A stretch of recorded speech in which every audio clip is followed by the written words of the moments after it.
Hello everyone, welcome back to my YouTube. Today I want to talk about The Mandalorian Season 2 Episode 3 or Chapter 11 as it is in total including all the episodes, which is a pretty cool thing they do because it shows it's one long running story. But this week I thought I've done two reviews before of the previous two episodes and I thought I'd change it up a little bit. I'd do a bit more of a spoiler review because like last episode, I said many times in the previous one I enjoyed it. There wasn't much to talk about without going into spoilers, so I just kind of felt I was repeating myself a little bit. So I thought, do you know what?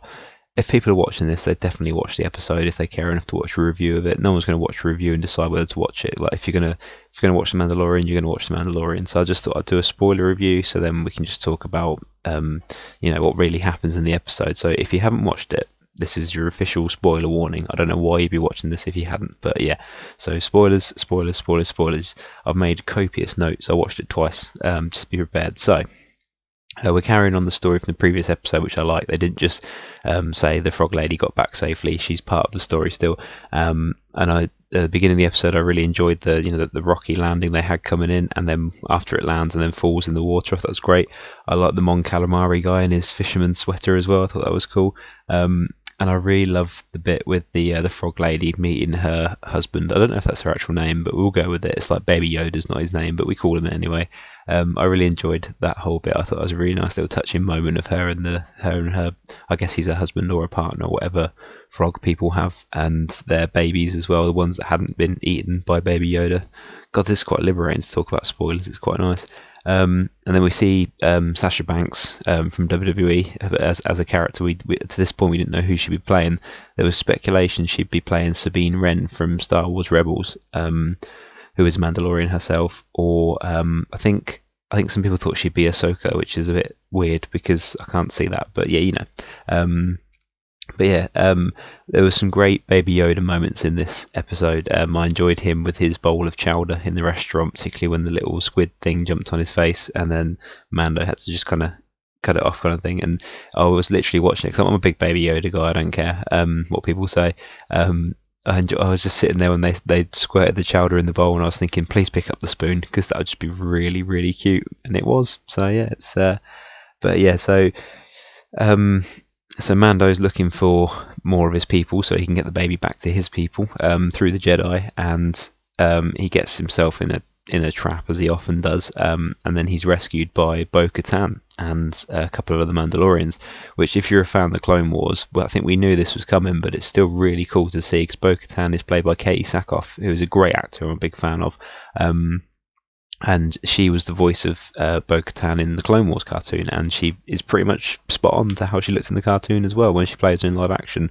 And like, I was a fan of the Clone Wars, and particularly Rebels, the animated series. If you're a Star Wars fan and you haven't watched them, they're well worth it. There's a lot of the Clone Wars, but if you can pick and choose it in some ways, like if you look up the best story arcs from it and watch them, for the most part, anything involving Mandalorians, anything involving Darth Maul or his brother Savage, and just anything like that, anything like the Bounty Hunters Guild and that kind of thing, and generally really good stuff in my opinion. That's my preferred stuff. But like I say, I wasn't a massive fan of the Mandalorians in the Clone Wars. Like I think when I first watched it, I think I just missed some of the earlier ones, or I just didn't quite get into them. As it went on, anytime there was Mandalorians in an episode, I just kind of not tuned out, but I wasn't as into it.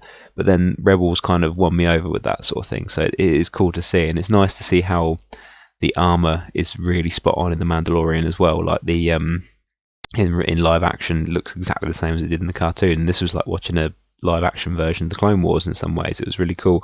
But yeah, so they rescue Mando twice, and at first he's not really too into accepting their help kind of thing. But then the basic crux is they're trying to get their weapons back from the Empire. Because the Empire is still about in some form or another, and it's so they attack this freighter to get their weapons back, as we saw. And again, it was cool seeing the Mandalorians working as they do because they're very, very effective, especially against stormtroopers. And it is the thing that bugs me in this series, and they made jokes about in the first series, is that they do the whole thing about stormtroopers not being very good at aiming, which I kind of it's a thing where it kind of stems from A New Hope when they let the Falcon escape the Death Star, and they intentionally don't shoot them because they're tracking them back to the Rebel base. And I feel like that is the thing that's just grown into this whole joke about stormtroopers not being able to shoot very well, which is fine. But it's just weird when they kind of keep going on about it, sort of thing. But yeah, there's a brief appearance from Titus Welliver, who's a great actor. He was the Imperial officer, and it's a shame there wasn't more of him, really, because I did like him in that role. I thought he was really good. But yeah, it was a really, really exciting episode. The whole ending sort of action scene in that is really, really cool. But yeah, then Bo-Katan mentions the dark saber, which again comes from Clone Wars and Rebels, which is a really cool thing. Like, they're doing a good job of making it so you know, if you haven't seen those, you know what's going on in the Mandalorian. But if you have seen those, it means even more, kind of thing. And then towards the end of the episode, we get the first ever mention in live action Star Wars of Ahsoka Tano, which is really cool because, say, she's one of the main characters in Clone Wars and then later Rebels and that kind of thing, and she's probably one of the most popular characters who has never been in the live action movie. Like, we hear her voice in Rise of Skywalker briefly when you hear all the Jedi voices, but it's really, really cool to see. So I don't know if we'll get her next episode. I feel like they might drag it out a little bit more. There might be, because Mando's going off to meet her now, so I'm guessing there'll probably be something on the way to there that will kind of distract him a little bit. But I'm fine with that. I like the episodes like last week's that were just kind of, not quite as full on dramatic, but also just kind of a little side thing. Like, I think that's what the show does well. It kind of covers all those different areas and the different parts of Star Wars, which is what makes it great. This episode was directed by Bryce Dallas Howard, and I thought she did a great job of the episode in the previous season. She did the one, I can't remember what it's called, but it was the one with the village with the ATST. I thought that was a really, really good episode, and a lot of people are now saying give Bryce Dallas Howard a Star Wars film, which would be great because her dad directed a Star Wars film solo, Ron Howard, of course. So I'd like to see that. I mean, I'm happy not having any Star Wars films for a while. I feel like we kind of burnt out on them a little bit, so I'm cool with like this series. And the main thing I like about The Mandalorian is the episodes are generally 30 to 40 minutes, which is perfect. I feel like you can make the point. It's exciting. It doesn't have to be too long. Like, I don't have the patience for like hour-long TV shows anymore. I just don't. Like, I'm more of a film person. If I'm going to sit down and watch something, I'm going to watch a film. I don't really watching hour-long episodes of something every week, kind of thing. But I also like that these aren't all put on in one go. I like having the week in between each one. I feel like you really appreciate it more. And people complain about that now. They kind of go, oh yeah, I want, all the episodes so I can binge them. And it's like, why sit there and watch 10 hours of a TV show and then you go, well, I've got a year to wait to the next one now. It's quite cool to sit there and enjoy one and then wait a week and then enjoy another one. I think to me that's the way it should be, but I mean, that might just be me, who knows. But yeah, so really enjoyed this episode.